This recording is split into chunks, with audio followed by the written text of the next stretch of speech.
വേണ്ടേ? അപ്പൊ അവർക്കില്ലേ പിന്നല്ലാതെ എനിക്ക് ഫുൾ എ പ്ലസ് അല്ലേ? അല്ല നിന്റെ റിസൾട്ട് അറിഞ്ഞോ? ഇല്ലല്ല, നമുക്ക് പോവാ. എന്നാ ശരി. റിസൾട്ട് അറിഞ്ഞോ? പിന്നെ എനിക്ക് ഫുൾ എ പ്ലസ്. ഞങ്ങളവിടെ ടൂറിന് പോവാ.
ശുഭകരമായ കാര്യം എത്രയും വൈകിക്കുക എന്നുള്ളതാണ്. താങ്കൾ എന്തിനാണ് മറ്റൊരാളുടെ പത്നിയെ ഈ ഉദ്യാനത്തിൽ തടവിലിട്ടിരിക്കുന്നത്? അതാരാണത്? എന്നോട് കൽപ്പിക്കാനായോ? ഞാൻ സീതയെ സ്വന്തമാക്കും. അവർ വരട്ടെ, അവർ സീതയെ സ്വന്തമാക്കട്ടെ.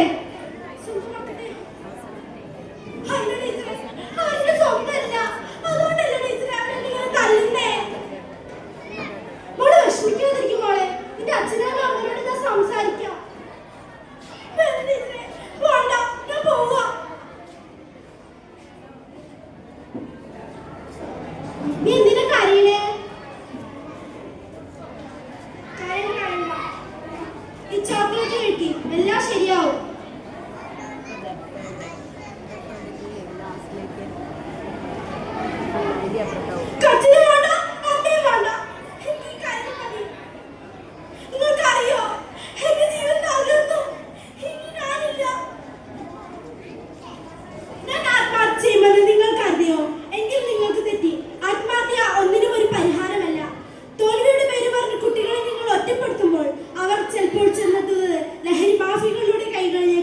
അല്ലെങ്കിൽ മരണത്തിലേക്കോ ആയിരിക്കും. അങ്ങനെയുള്ളവരുടെ തോളിൽ തട്ടി രണ്ട് വാക്ക് പോട്ടെ, സാരമില്ല. ഈ ലോകം അക്കാദമിക് വിജയങ്ങൾക്ക് വേണ്ടി മാത്രമുള്ളതല്ല. എല്ലാ കലാവിരുദ്ധങ്ങളെയും പ്രോത്സാഹിപ്പിക്കുവാനും അംഗീകരിക്കുവാനും നമുക്ക് മനസ്സുണ്ടാകട്ടെ. നന്ദി, നമസ്കാരം.